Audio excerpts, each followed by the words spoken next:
Hello everyone, जय हिंद। My name is Sky and I welcome you all to my YouTube channel this Sky's world. तो कैसे हैं आप सब? आई होप आप सभी बहुत अच्छे होंगे एंड अपनी अपनी फील्ड में एक्सेल करने के लिए दिलो जान से वैल्यूबल एफर्ट्स कर रहे होंगे। So without wasting any single second let's jump into this video which is regarding revision. ठीक है, चाहे आप स्टूडेंट हो, चाहे आप कॉलेज स्टूडेंट हो, चाहे आप स्कूल स्टूडेंट्स हो। ठीक है, रिवीजन का थॉट हर पर्सन के माइंड में आता है because it is a integral part of your study और इस चीज़ को आप इग्नोर बिल्कुल भी नहीं कर सकते, राइट। बट जिस चीज़ के बारे में आज मैं डिस्कस करने जा रहा हूँ वो है उसका पैटर्न। रिवीजन करने के लिए तो हर कोई बोलता है, टीचर्स ऑल्सो से दैट आपको रिवीजन करना है, आपको 2 बार रिवीजन करना है, 3 बार रिवीजन करना है, आपको मतलब एक साल में कम से कम 10 से 12 बार रिवीजन करना है एक स्पेसिफिक चीज़ को, कहते तो हैं। बट वो रिवीजन करना कैसे होता है? कुछ स्टूडेंट्स के लिए रिवीजन है कि जस्ट बुक पकड़ ली एंड बुक को पढ़ते जाओ, राइट। साइड में बैठे हैं और उनके हिसाब से वो बहुत अच्छा पढ़ रहे हैं, राइट। जस्ट रीडिंग उनके लिए रिवीजन है। और मतलब कोई फैक्ट पकड़ना, उठाना और उसको याद करे जाना ओवर एंड ओवर, कई लोगों के लिए वो रिवीजन है, राइट। बट एक्चुअल में रिवीजन है क्या? और रिवीजन को की एक्चुअल फॉर्म है क्या जो एक प्रोडक्टिवली हमें लॉन्ग टर्म में एक वैल्यूएबल आउटपुट निकाल के देगी? तो उस चीज़ के बारे में आज डिस्कस करेंगे। तो रिवीजन है एक्टिव रिकॉलिंग का process, right. Actively recalling and अपने कॉन्स, जो भी आप प्रॉब्लम्स वहाँ पे इंडिकेट कर पा रहे हो अपने लिए, राइट। एक प्रॉपर ट्रैकिंग की फॉर्म है रिवीजन। ठीक है, कि आप जो चीज़ पढ़ रहे हो, जिस पैटर्न को पढ़ रहे हो, उसको आप एक्चुअल वे में समझ के चीज़ों को अप्लाई कर रहे हो। आप कोई चीज़ रैंडम नहीं कर रहे हो। जब भी हम एक बुक को उठाते हैं, चैप्टर को उठाते हैं, हम रैंडमली पढ़ना स्टार्ट कर दे रहे हैं। हमने कोई बुक उठाई या अपने नोट्स उठाए और हम उसको रैंडमली पढ़ देना स्टार्ट करें, उसका कोई फ़ायदा नहीं होगा। आपने ना उस चीज़ को प्रॉपरली ट्रैक करा है, ना आप जानते हो कि वो एग्ज़ाम के कितना रिलेटेड है, राइट। और ना ही आपकी पर्सनल अंडरस्टैंडिंग उस बेस की हो चुकी है कि आप उसको डिस्क्रिमिनेट कर पाओ।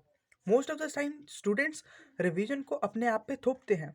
रिवीजन एक ऐसी चीज़ होती है जो स्टडी करते टाइम उसकी नीड पैदा होती है खुद ब खुद। वो कहीं पे फोर्स अप नहीं करना पड़ता रिवीजन को, राइट। तो जैसे कि मान के चलिए, अब आप एक टॉपिक से इंटरेक्ट करेंगे, राइट। अब आपने मान के चलिए सोलर सिस्टम पकड़ लिया, राइट। सोलर सिस्टम अब आपने टॉपिक पकड़ लिया। और चलो सोलर सिस्टम भी छोड़िए, आपने जैसे सोलर रेडिएशंस का ही कॉन्सेप्ट पकड़ लिया, ठीक है। वो रेडिएशंस कैसे आती हैं, कौन कौन से प्रोसेस होते हैं, ठीक है। अब आपने एक बार उसको पढ़ा, राइट। अब आपका माइंड हमेशा बोलेगा आपको कि यार ये चीज़ मैंने पढ़ तो ली, अंडरस्टैंड तो कर ली, बट फ़ायदा तब है जब वो मेरे को एग्जामिनेशन तक याद रहे, राइट। सो वहाँ पर कंसेप्ट आ जाता है रिकॉलिंग का, कि वहाँ पे मेरे को ये चीज़ याद आनी चाहिए, ठीक है। बट हम इतने टाइम से स्टडी करते करते करते करते हमें ये चीज़ तो पता चल चुकी है कि जब भी हम रटने की कोशिश करेंगे, राइट, जैसे रिसाइटिंग, ऐसे कई बच्चे तो ऐसे लगते हैं जैसे मंत्र पढ़ रहे हैं, राइट। तो जितनी बार भी हम रिसाइट करते जाएंगे करते जाएंगे करते जाएंगे, उसको कोई फ़ायदा नहीं होने वाला है। आपने देखा ही होगा। तो वहाँ से एक सॉल्यूशन निकल के आता है कि हमें चीज़ों को समझना ही पड़ेगा, राइट। हम चीज़ों को ज़बरदस्ती डाइजेस्ट नहीं कर सकते। डाइजेशन होता है इंफॉर्मेशन का एक प्रोसेस्ड वे में, राइट। हम उसको फोर्स अप नहीं कर सकते, राइट। बट यहाँ पर हम हर चीज़ को अपने आप पे फोर्स अप करते हैं, रिवीजन को फोर्स अप कर रहे हैं, फिर स्टडीज़ को फोर्स अप कर रहे हैं, ठीक है। उसके बाद क्या होता है, एक एक ना बहुत टॉक्सिक सी सिचुएशन क्रिएट हो जाती है। ना हम अच्छे से रिवीजन कर पाते हैं, ना हम अच्छे से स्टडीज़ कर पाते हैं, ना हमारा कहीं और अच्छी तरीके से हम इन्वेस्ट हो पाते हैं, ठीक है। तो यहाँ पर हमें मेन चीज़ हमें याद रखने की ज़रूरत है कि रिवीजन के टाइम पे आप एक स्ट्रक्चर्ड वे फॉलो करें, राइट। आपको रैंडम चीज़ नहीं उठानी है कोई भी, राइट। आप एग्जामिनेशन के रिगार्डिंग देखें कि आप जिस स्पेसिफिक एग्जामिनेशन के बारे में आप पढ़ रहे हो वो लास्ट ईयर में कितना आया आया हुआ है, फिर प्रीवियस ईयर कितना है, कितने कितने पोर्शन में से कौन कौन से क्वेश्चंस बने हुए हैं, उस क्वेश्चन में से कौन कौन से न्यूमेरिकल्स बन सकते हैं, राइट, जैसे साइंस स्टूडेंट करते हैं। या आप किसी कम्पिटिटिव एग्जामिनेशन के बारे में पढ़ रहे हो, तो वहाँ पर टॉपिक के स्पेसिफिक सब टॉपिक्स होते हैं, सब टॉपिक्स में भी लेन्स होती हैं, डिफरेंट डिफरेंट लेन्स में से क्वेश्चंस कैसे बन रहे हैं, ठीक है।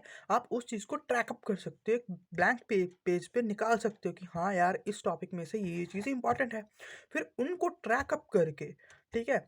उनको ट्रैक करने के बाद आप उनके रिगार्डिंग इन्फॉर्मेशन को निकाल सकते हो। वो नोट्स हो सकते हैं, वो आपकी बुक हो सकती है, वो कोई भी सोर्स होता है, इंटरनेट हो सकता है, ठीक है?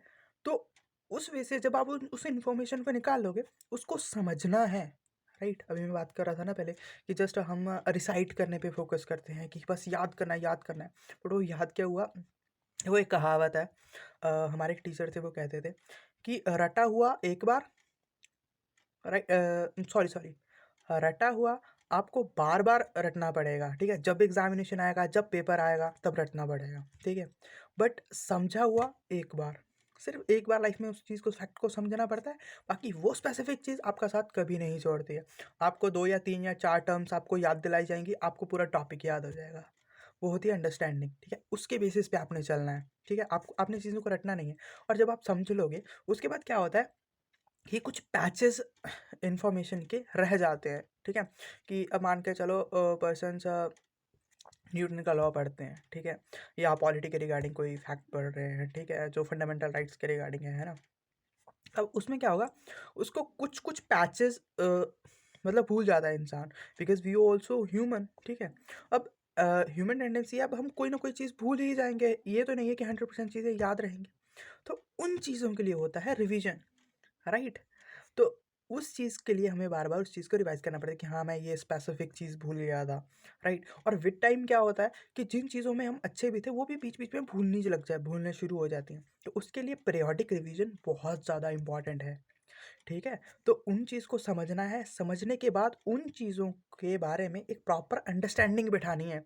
डोंट जस्ट रिसाइट और like read the facts, okay? Just understand them. उनको समझिए, सोचिए, समझिए और उसकी एक्चुअल प्रैक्टिकलिटीज़ को जानिए एंड उसको अप्लाई करने के बारे में सोचिए, right? This is the perfect approach. अगर हम उस चीज़ को ऐसे ही फोर्स अप करते रहेंगे ना, तो हमारा सिस्टम कहीं पे भी सेटल नहीं होने वाला, राइट?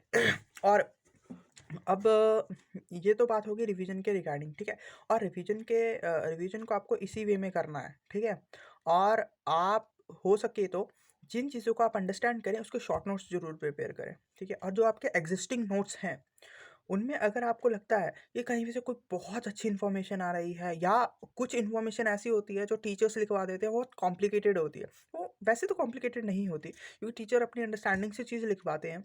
बट हो सकता है हमारे पॉइंट ऑफ व्यू से, हम जैसे चीज़ों को देखते हैं, परखते हैं, समझते हैं, उसके अकॉर्डिंग वो चीज़ कंपैटिबल ना हो। तो उस स्पेसिफिक इन्फॉर्मेशन के बदले अगर हमें कहीं से वैल्यूएबल और बढ़िया इन्फॉर्मेशन मिल रही है, जस्ट रिप्लेस दैम, ठीक है? उस चीज़ को जल्दी से जल्दी रिप्लेस कीजिए और अपनी इन्फॉर्मेशन को अपडेट करते रहिए, ताकि आपको स्टडीज़ में कॉम्प्लिकेशंस ना फेस करनी पड़े, ठीक है? अब यहाँ पर मैं एक कॉन्सेप्ट बताना चाहता हूँ रिवीजन का, और ये मेमोरी बेस्ड है, ठीक है? अब मेमोरी बेस्ड इन्फॉर्मेशन का कैसे है कि मान के चलिए आज आप कोई चीज़ पढ़ रहे हैं, ठीक है? ये मतलब शायद एक मेमोरी एक्सपर्ट है, उन्होंने भी बात बोली है, मैंने भी ये सुना हुआ है, और मैं इस चीज़ पे स्ट्रांगली एग्री करता हूँ कि ये फैक्ट सही है जो मैं पे आपको बताने जा रहा हूँ। कि आप मान के चलिए आपने 24 घंटे में कोई चीज़ पढ़ी, ठीक है? अगर आप 24 घंटे के अंदर-अंदर उस चीज़ को रिवाइज़ नहीं कर रहे हैं, तो आप उसका 80% हिस्सा भूल जाएँगे, ठीक है? और उसी स्पेसिफिक इन्फॉर्मेशन को अगर आप 7 दिन तक रिवाइज़ नहीं कर रहे हैं, तो 95% तक का हिस्सा आप भूल जाएँगे। और अगर आप उसको मंथ भर के लिए रिवाइज़ नहीं कर रहे हैं या डेढ़ मंथ के लिए नहीं कर रहे हैं, तो बस एक बोलते हैं ना, एक पीस ऑफ नॉलेज ज़रा-सी रह जाएगी, हाँ, वो स्पेसिफिक टॉपिक एक बार कहीं पढ़ा था, बस। Nothing more than that.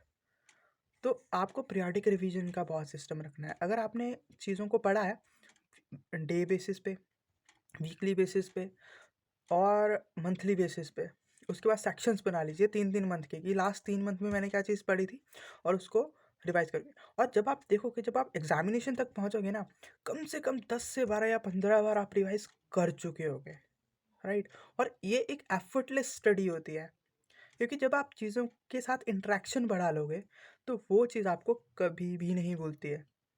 और ये सारे इंटरेक्शंस का खेल है। हम जिन चीज़ों के साथ ज़्यादा इंटरेक्शंस में रहते हैं, वही हमारे माइंड में रहती हैं, ठीक है? और वही हमें बनाती हैं, वही हमें बिगाड़ती हैं, ठीक है? और चॉइस आपकी है।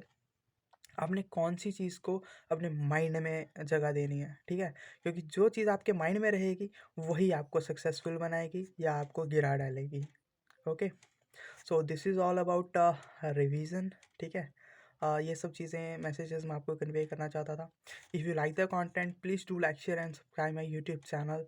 मिलते हैं एक नेक्स्ट वीडियो में, जिसमें मैं आपके किसी न किसी प्रॉब्लम का सॉल्यूशन लेके आऊँगा या किसी करंट अफेयर टॉपिक के रिगार्डिंग बहुत अच्छी अंडरस्टैंडिंग लेके आऊँगा। तब तक के लिए बाय, टेक केयर एंड जय हिंद, and don't forget to like share and subscribe my YouTube channel. जय हिंद।